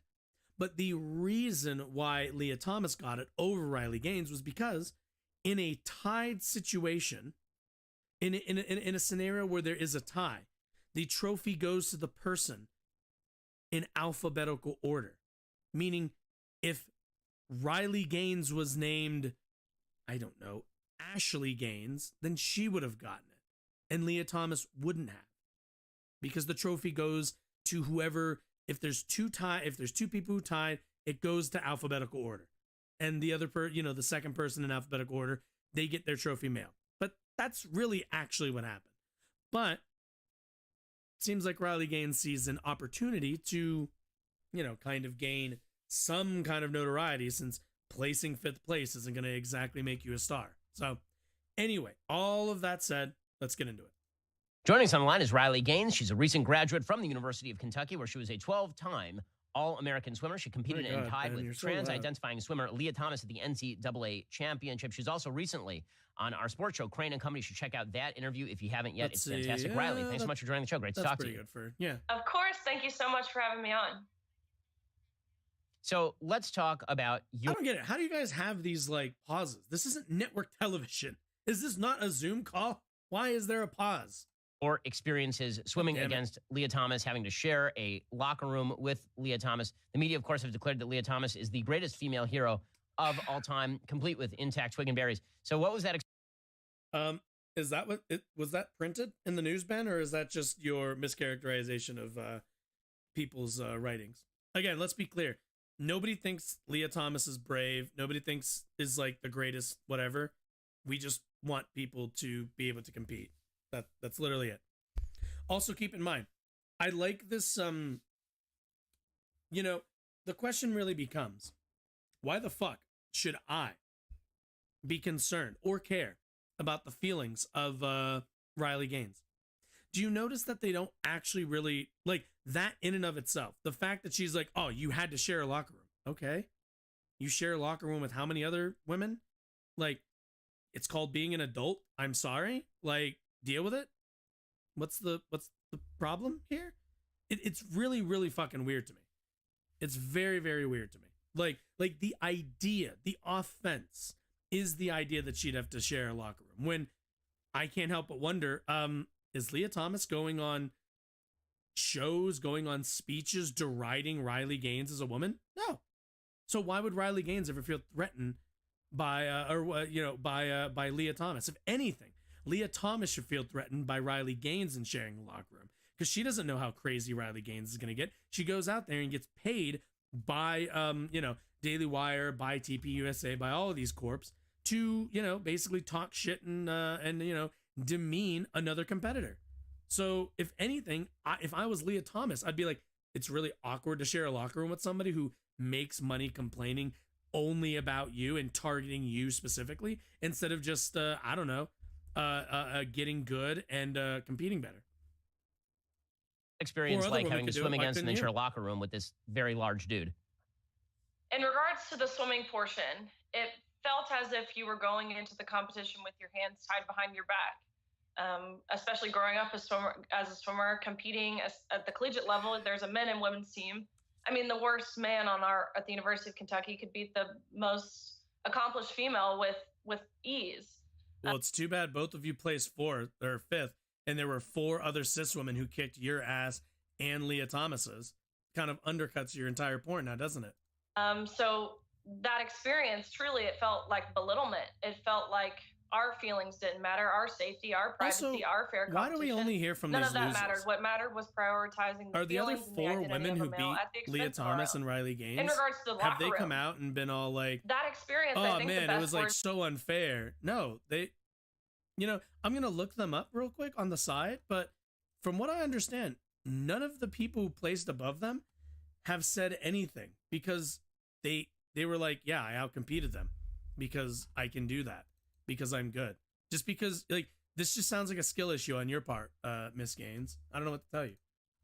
to describe it was Actually, I don't even know what to traumatic, fucking Google really. to find these Of people. course, it's awkward, it's uncomfortable, if they it's came out, we would embarrassing know to it. share that changing space with someone of the opposite sex. But the worst part of it was that Why? when we expressed our discomfort to our coaches, to people within the NCAA, they played it off as if it was no big deal. We were Keep told in mind, she says we. Is there a flood of women swimmers complaining about this? Or is it just her speaking for women athletes? Because again, the idea that like, oh, we had to share a locker room with this person of the who I guess, in Ben Shapiro's words, still had the branch and whatever the fuck he said. I don't actually remember what he said. Branch and berries, is that what he said? But like, nobody else was bothered by this. And the presence of a penis isn't the danger that women face in locker rooms, you fucking idiots. The danger is men predating on women. That's the danger. That's the actual fucking danger. The danger is being preyed upon, to which we heard any evidence that Leah Thomas was preying on any of these women? No, we have not. And if we did, you'd hear about it. But they make it that this woman was uncomfortable. Therefore, all the other women should also feel uncomfortable. Where no, all the rest of the women don't really seem to have much of a problem with it, and mostly think that you're being ridiculous, probably. Now I'm speaking for a little, I am speaking a little bit for them, but the fact that nobody has come out to her side, especially in the race that she's talking about, it says a lot about her credibility as a spokesperson for the sport and for the competitors. Told we had to be kind, we had to be inclusive, even if it meant feeling uncomfortable. You have to be kind, or else you're a bigot. Yeah, and we were really told that. There are screenshots of Leah Thomas's teammates. Of course, Leah swam at the University of Pennsylvania. When they expressed their discomfort to their administration, they responded back with in an email, and I swear I have a screenshot of their response. They said, if you feel uncomfortable seeing male genitalia, here are counseling resources that you should seek. So they were gaslit. They were emotionally blackmailed. They were intimidated. They were threatened. They were told they would lose playing time, lose their scholarships if they spoke out. So that's why, again, I'd love to know who these mystery people are. I say this experience was traumatic, and that's why it feels as if I've been this lone voice, lone face fighting for this, because these girls are terrified. Yeah. So and keep in mind, again, this is the game that a lot of Republicans also play, and a lot of conservatives like Ben plays. They always want to claim that they're the silent majority, but never actually substantiate or back up any of this majority. If Riley Gaines was an actual majoritarian or held a actual majoritarian opinion, there would be a litany of women's athletes coming out and backing her position on this. They would utilize and wield their power as athletic performers the same way a union would to fight for better conditions. But the fact that they're not, the fact that she can only allude to all of these girls tells me that she knows a few and is extrapolating that out to whatever amount the viewer can see. Because you see, all of this is fake. There is no large support for Riley Gaines's campaign. There's no support for any of this stuff within the community. All of the support is coming from guys like Ben, guys like Matt Walsh, like Tim Pool. These are all coming from outside sources wanting to prop her up as a voice for the sport when she's not. One of the things that kind of is astonishing, just watching, the reaction to you in public, is that men overall seem to be very supportive of what you're doing. Men inherently understand that men are larger, faster, and stronger as a general rule than women are. And yet women seem to be... Well, yeah, because it plays into your misogynistic, hierarchical little man fantasies. Because all of you are so insecure that you need to believe that women are weaker, are slower, are less capable of athletic performance than you are. It's the same reason why Tim Pool thinks that he could go and outskate women like professional skateboarders, because he thinks the fact that he is a man and that he's a male means that he's going to outperform professional skateboarders. It's a joke. But, this is the lies that they tell themselves. And it's why they support somebody like Riley Gaines, because it plays into their narrative, into their, what's the word I'm looking for? Patriarchal ambitions, and into their patriarchal narrative. Very often the ones who are less supportive, and that seems sort of bizarre, I think, to a lot of folks, including me, which is if women wish to defend themselves from the predations of men, then why aren't women in larger numbers siding with you as opposed to men who actively are benefiting from being able to beat up on the women at these events? And that's a question I constantly ask myself. Also, keep in mind, he characterizes beating a woman in sports as... Say that again, Ben. Hit me with that one more time. I'm sorry, Ben. Men, then why aren't women in larger numbers siding with you as opposed to men who actively are benefiting from being able to beat up on the women at these events? Yeah. Do you notice why? There's a reason why Ben characterizes men beating women, or I guess in this case, There's a reason why he brings up when he says beating up. There's a reason why he invokes the kind of abusive language that he is. And it's again to reinforce that that patriarchal, that abusive relationship that men, often conservative men, by the way, like kind of like Steven Crowder, have with women. Because at the end of the day, they see a sporting competition and the idea that they would beat a woman in a sporting competition as analogous to them beating a woman in, the like abusive form. There's a reason why they use that kind of similar language, because that's how they view this, as I defeated that woman. Like that's why he's saying it with such a like, oh, we're like so much better, we could kick your ass and da da da da da. It's confidence. He has a confidence that men could just beat the shit out of women in the realm of in the realm of domestic abuse and in the realm of sports, because that's how they view this. They view sports as this barbaric exercise. And that's a question I constantly ask myself, but you're exactly right. In regards to, I've been traveling state to state this past year, getting in front of state legislature, and almost unanimously, every single time, regardless of which state I'm even in, getting paid to do so. It's the women who are fighting this. It doesn't make sense. Why are women fighting against sex-based protections? Of course, I think we know women typically tend to be more agreeable. We don't want to step on feathers or step on toes or ruffle any feathers. But that's why we've got. Could Riley Gaines, could there be a reason for that? Could it possibly be the way that women are socialized in our society to be agreeable, to be more amenable to a man's desires? Could that have something to do with it? Could it possibly? Gotten to this point that we're at. We've let this go on for too long. It's time to say enough is enough. And we need women to do this, because ultimately it's the women who are going to make the change. If we as women aren't willing to stick up for ourselves, how can we expect someone else to stick up for us? So I'm sick of seeing these politicians, these legislators, both at the state and federal level, not willing to defend women. We saw just a week ago, 2 weeks ago in the U.S. House of Representatives.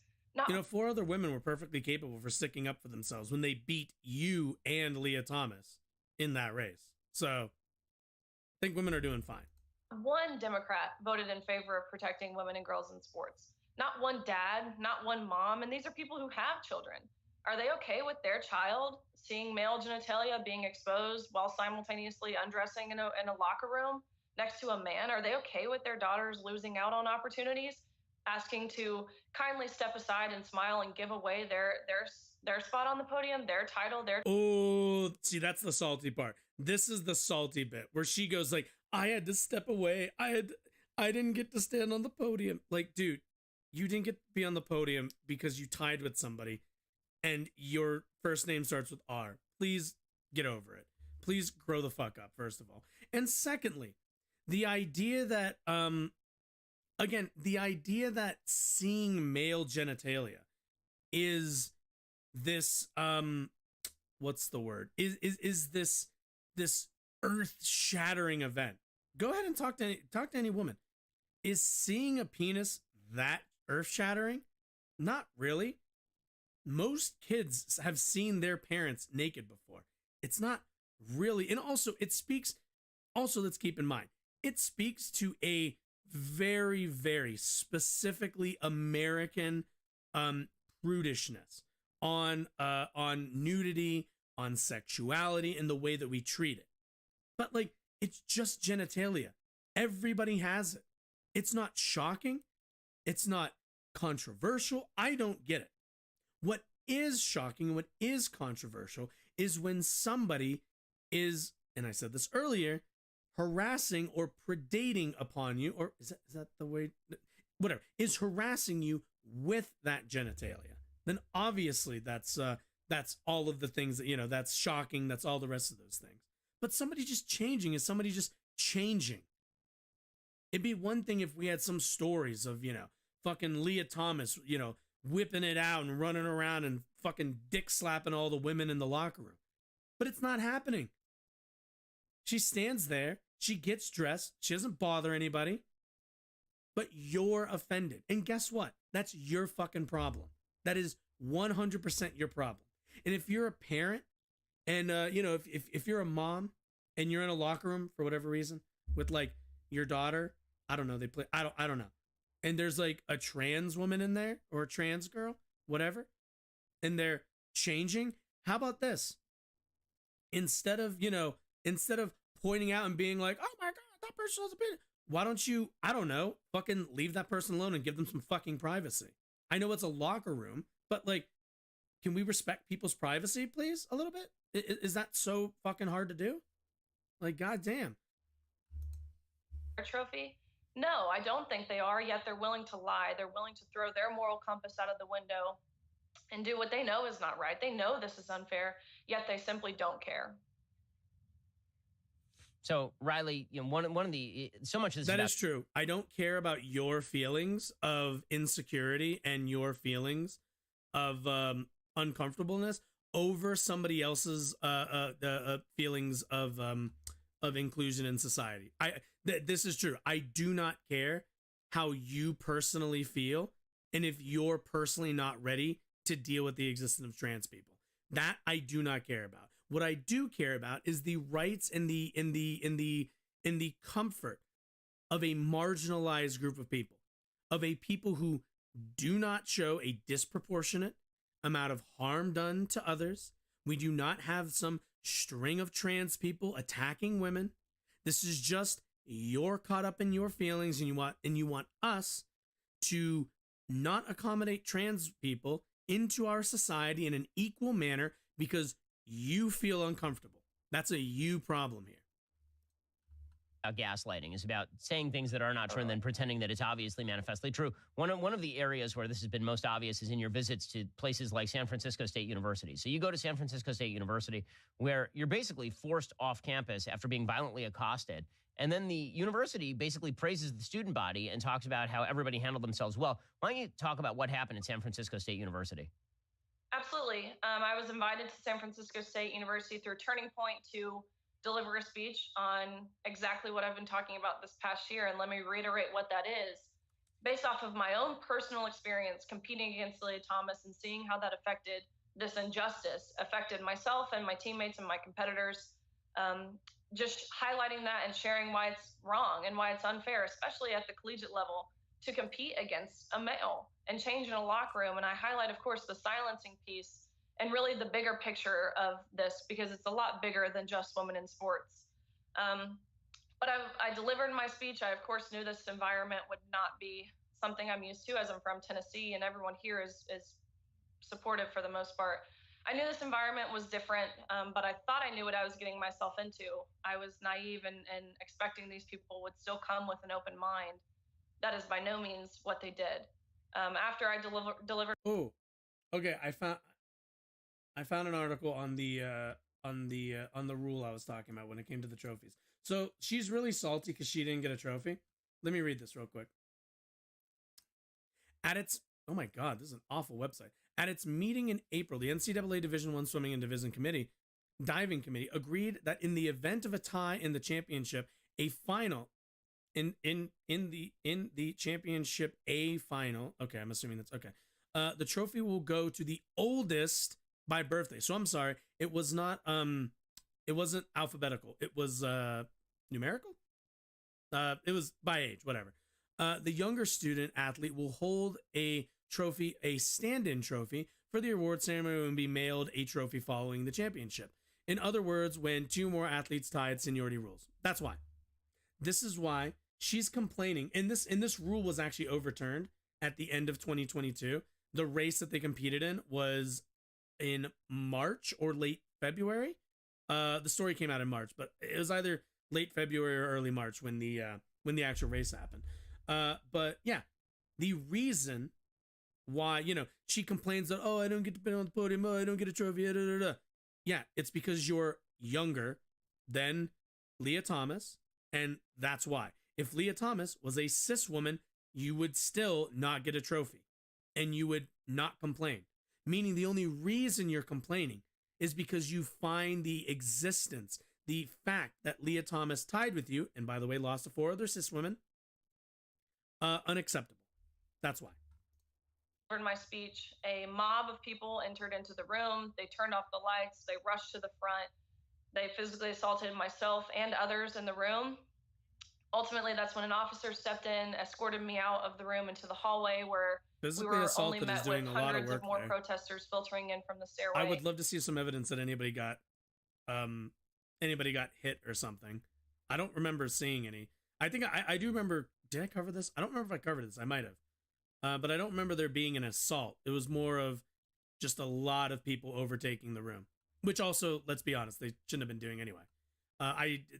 This kind of protesting that got out of hand. Definitely got out of hand. To which we couldn't leave the building, so we were held hostage in a room on that same hallway for 3 hours. In these 3 hours, these protesters were yelling awful, violent, vengeful, hateful things at both myself and the officers. You're allowed to yell. You know, they were telling the officers, "You're only protecting her because she's white," or they were saying to myself, "You know, let her out and let us handle her. She should have known what she was getting herself into by coming to this campus." And the list goes on. They were actually demanding money from me if I wanted to make it home safely.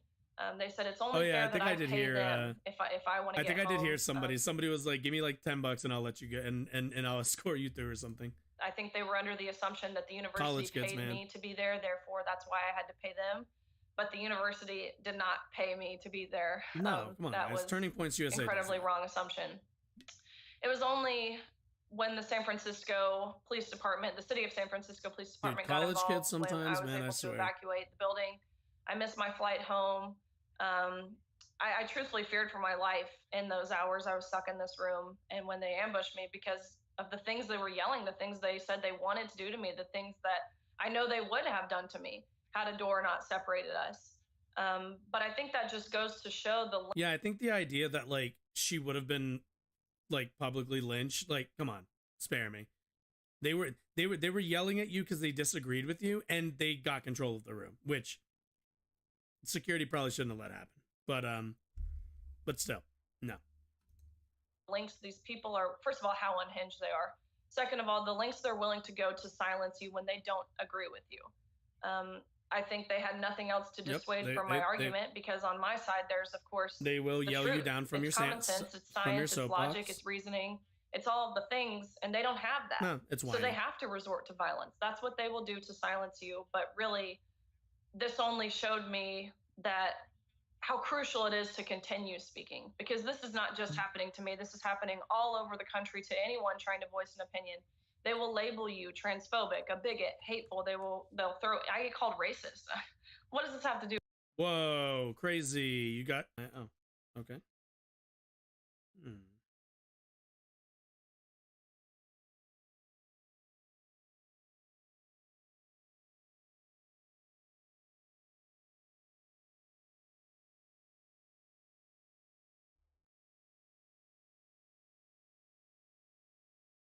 Wrong one.